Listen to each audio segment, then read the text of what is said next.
समस्तीपुर संसदीय सीट पर 13 मई को चुनाव होना है। समस्तीपुर के सांसद कौन होंगे, इस पर लोगों के बीच अब चर्चा शुरू हो गई है।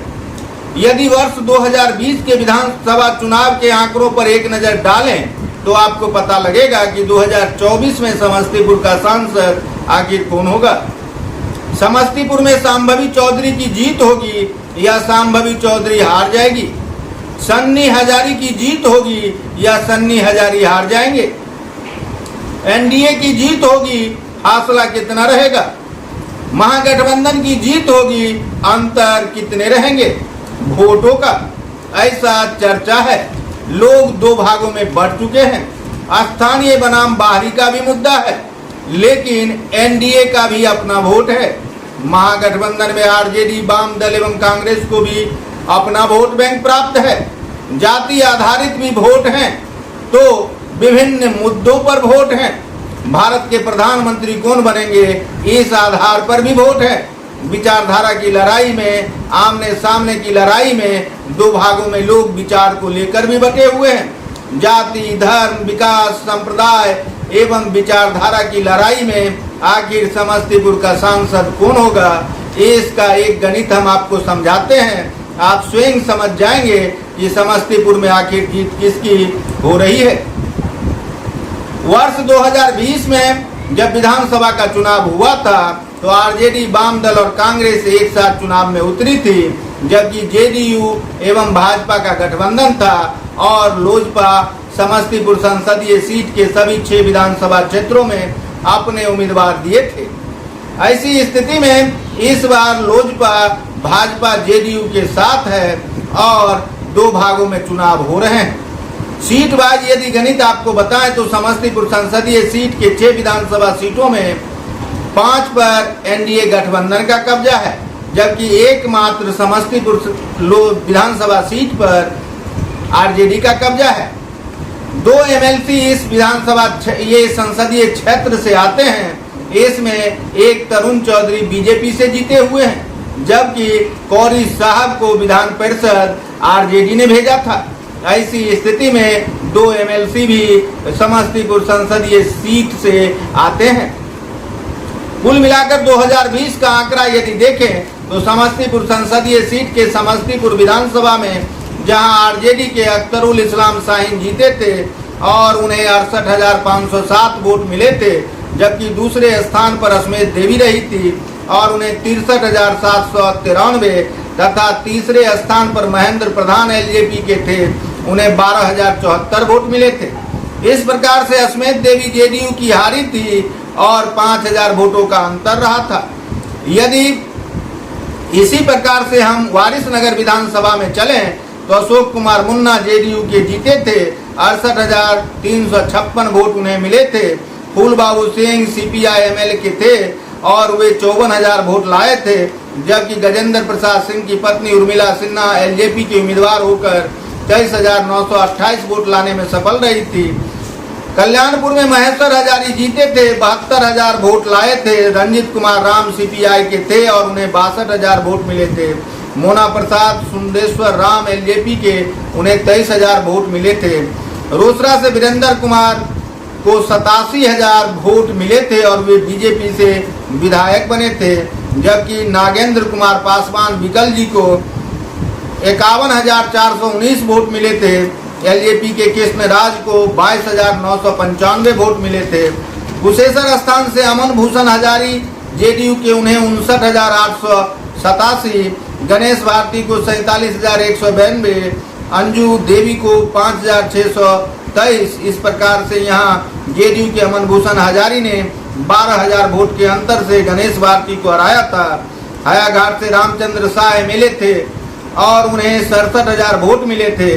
भोला यादव को 56,000। अब्दुल सलाम खान को एलजेपी से 4898 अर्थात 10,000 वोटों का अंतर रहा था। यदि हम इन विधानसभा क्षेत्रों में अंतर को केवल भुनाएं तो समस्तीपुर से 5,000 का अंतर रहा था, वारिसनगर से 14,000, कल्याणपुर से 10,000, रोसड़ा से 36,000, कुशेश्वर स्थान से 12,000, हायाघाट से 10,000। इस प्रकार से एनडीए 82,000 वोटों से महागठबंधन से आगे रही थी। यदि लोजपा का वोट जोड़ दिया जाए तो समस्तीपुर से 12,000, वारिसनगर से 23,000, कल्याणपुर से 22,000, कुशेश्वर स्थान से 5,600, हायाघाट से 4,898, कुल 68,000 वोट और जुड़ेंगे। इस प्रकार से यदि आप देखें तो एनडीए गठबंधन 82,000 प्लस 68,000 अर्थात 1,50,000 वोटों से 2020 में महागठबंधन से आगे रही थी। यदि इस चुनाव में एनडीए इस वोट को बरकरार रख रही है तो एनडीए के उम्मीदवार की जीत होगी और उसका फासला 1.5 लाख वोटों का होगा।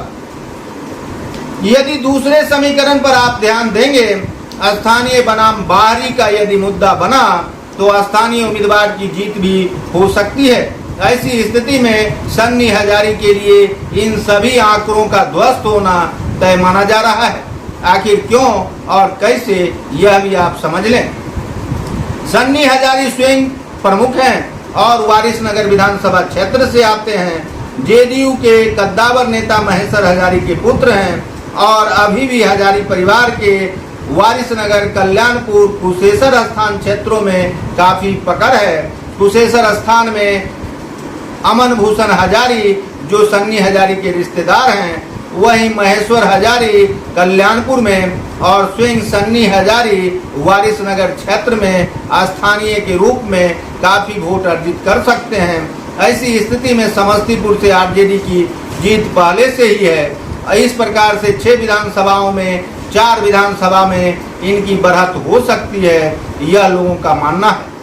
ऐसी स्थिति में सन्नी हजारी की भी जीत हो सकती है, लेकिन यदि 2020 के समीकरण को ध्यान में रखें तो शांभवी चौधरी का आंकड़ा दिखाता है कि वह उस वोट बैंक के आधार पर 1.5 लाख वोटों से अधिक वोट से जीत रही है।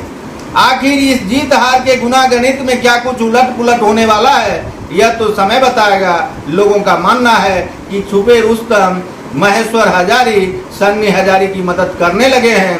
अमन भूषण हजारी भी सन्नी हजारी की मदद में उतरने वाले हैं। ऐसी स्थिति में यदि जेडीयू 2 भागों में बटी तो इसका फायदा सन्नी हजारी को होना तय माना जा रहा है। लोगों का यह भी आरोप है कि महेश्वर हजारी अपने कार्यकर्ताओं को जगा ही नहीं रहे हैं, साथ साथ यह भी कह रहे हैं कि वे सन्नी हजारी को वोट दें।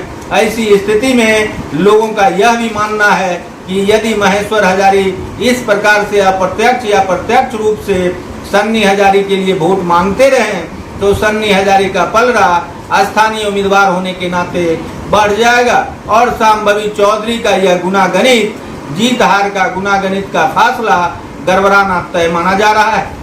कुछ लोगों का मानना है कि यदि कैंडिडेट पर वोट हुआ तो शांभवी चौधरी अच्छी कैंडिडेट हैं और वह पूर्णतया शिक्षित है।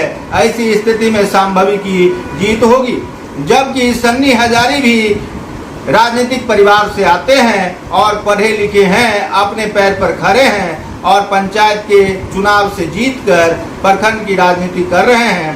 कांग्रेस एक राष्ट्रीय दल है और उस दल से उन्हें टिकट मिला है। विचारधाराओं की लड़ाई में जहां आरजेडी और कांग्रेस एक साथ है, ऐसी स्थिति में एमवाई समीकरण के साथ साथ समस्तीपुर के 2 लाख पासवान मतदाताओं का वोट जोड़कर सन्नी हजारी भी जीत का दावा करते नजर आ रहे हैं, जबकि पासी समाज का वोट समस्तीपुर में मात्र 12,000 के आसपास है और शांभवी चौधरी पासी समुदाय से आती है। कुल मिलाकर देखें तो शांभवी और सन्नी के बीच जो गुनागणित है उसमें कब किस पर कौन भारी पड़ जाएगा यह कह पाना मुश्किल भले ही हो, लेकिन 2020 के आंकड़े यदि सही सलामत रह गए तो कौन जीतेगा यह आप स्पष्ट रूप से जान रहे हैं।